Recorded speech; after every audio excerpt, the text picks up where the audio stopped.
নমস্কার, ট্র্যাভেল ডেস্টিনেশনে আপনাদের সকলকে স্বাগত। আজ আমরা যাব বিশ্বের খুব কম জীবন্ত দুর্গের মধ্যে একটি, যেটি জয়সালমীরে অবস্থিত। জয়সালমীরে রাজস্থানের দ্বিতীয় প্রাচীনতম দুর্গ মধ্যে একটি। প্রথমটি ছিল পাটওয়ান কি হাভেলি, আর এখন আমরা যেখানে এসছি সেটি হলো দ্বিতীয় প্রাচীনতম দুর্গ, যা 1156 খ্রিস্টাব্দে রাওয়াল শাসক জয়সাল দ্বারা নির্মিত।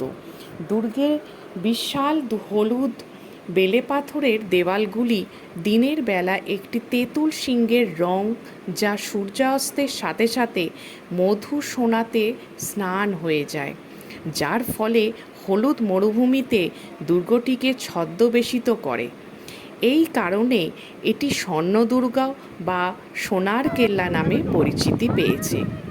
এই নামটি পর্যটকদের কাছে জনপ্রিয় হয়েছিল কারণ বাংলা চলচ্চিত্রে আমাদের সকলের চেনা পরিচালক, চলচ্চিত্র নির্মাতা সত্যজিৎ রায় জন্য এই দুর্গটিতে শুটিং করেছিলেন বলে। এই দুর্গটি ত্রিকুট পাহাড়ে মহান থর মরুভূমির বালুকাময় বিস্তৃত মাঝে দাঁড়িয়ে আছে, তাই এটি ত্রিকুটগড় নামেও পরিচিতি পেয়েছে। যারা বিশ্বের বিপুল সংখ্যক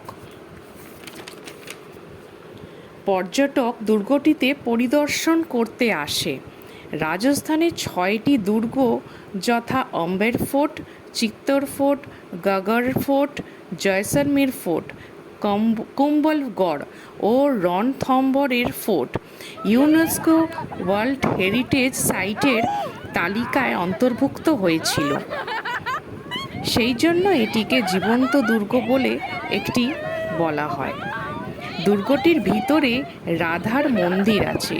দুর্গটিতে ইতালিয়ান, ফরাসি এবং দেশীয় খাবার সহ অসংখ্য ভোজনশালা রয়েছে। এরপর আমরা চলে গেলাম উটের পিঠে চড়ে মরুভূমি ঘুরতে। তার মধ্যে আমরা উটের গাড়িতে উঠেছিলাম। উটের পিঠে চড়ে মরুভূমি ঘোরার পর আমরা উটের গাড়িতে উঠেছিলাম, আর আমার ছেলে রিকের হাতে উটের লাগাম ধরিয়ে দিয়েছিল উটের চালক। পুরো দৃশ্যটা রিক ও আমরা দারুণ উপভোগ করেছি।